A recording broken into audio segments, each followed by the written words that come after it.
Yes, of course. We are talking about the second half of the 60s. Right. It was a magic moment. I mean, basically we are still listening to that music today. Yes. And were you a singer also, as well as playing guitar? Yes, leading Were you the lead singer? leading guitar and leading voice, of course. And it was fantastic, really, because every week there was the release of not one, many recordings of incredible groups, Beatles runs and this and that, and we were learning immediately, and it was special. And were you listening to a lot of American music then?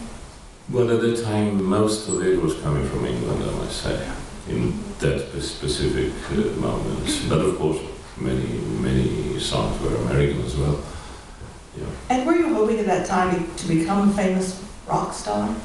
Well, that is a funny question, because after the 2 years of the group story, I did also some soloist as pop, and I did 2 recordings, I did some TV, and for some reason I was always sure that I would have done, let's say, my way in the entertainment, let's say. So at that time, of course, I was thinking and hoping in pop, and then it happened that I came in this side of the world, of the musical world. But how did that happen, Ferruccio?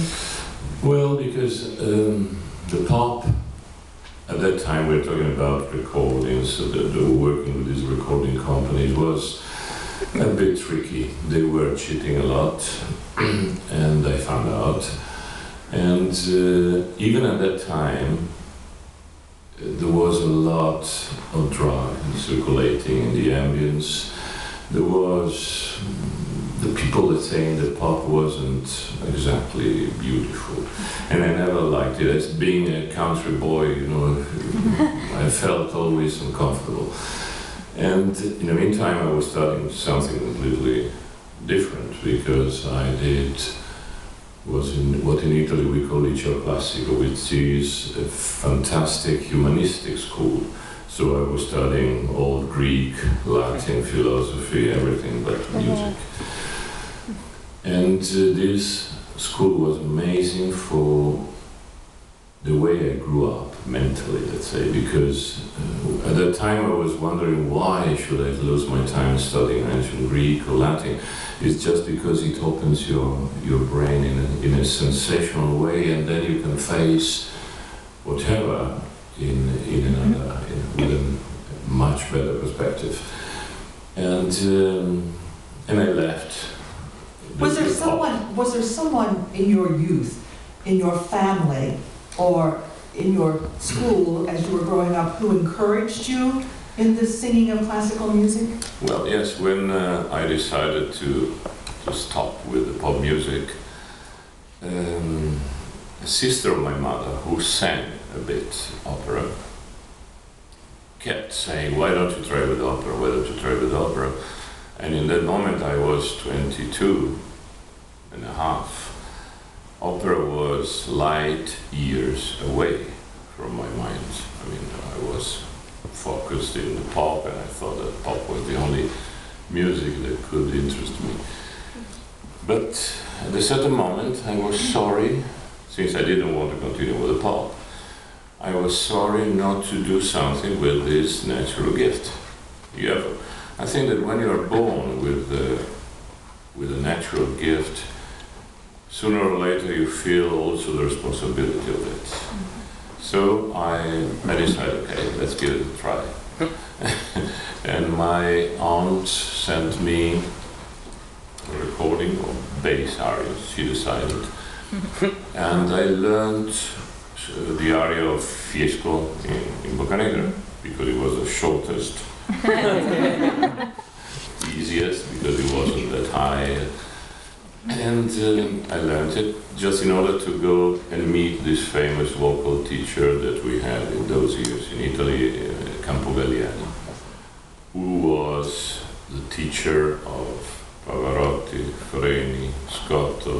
Sicily, all these people are amazing. And he was a sensational teacher. And when I went to see him, he didn't want to listen to Boccanegra.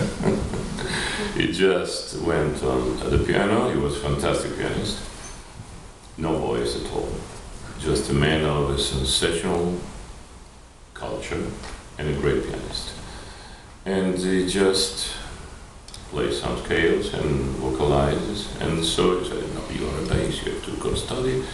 And so I started to go 3 times per week in Mantua, which was a trip. You hear that 3 times per week. It was a trip because it was 3 hours by train from my place. So I was leaving at 6 o'clock in the morning, getting there at 9, having my lesson at 1, and back. For 2 years, a bit less than 2 years. And then I had some competitions in the meantime. And after 2 years, I had my debut. And it was another world. I mean, I loved it from the very beginning. What happened to those other players in that rock group? One is my brother, and he's in the computer business, and 2 friends of his. One is he has a shop, and another one is a doctor. Are you still in touch with them? I know your brother probably are. Well, what incredible memories. Yes, it's absolutely. Absolutely. Sometimes, when you talk to people in this business, they are renouncing these moments of pop music like hell. Now, I love the idea that I did it. I love the fact that I did it. It was splendid. It was a magic time also. And some advantages also afterwards, because the report towards an audience was already done. Yes. Because I was used to play for people, for an audience, so at least that was great. Now, I know that you made, everyone says, well, not everyone, but many people say that you made your professional debut at La Scala. Yeah. But you were actually singing in the U.S. before that, weren't you? Didn't you sing in New Orleans? No, my debut was, the first time, was in a tiny town in northern Italy, where they have a lovely old theater called Lonigo, the village. And the year before I won, I was second in a competition.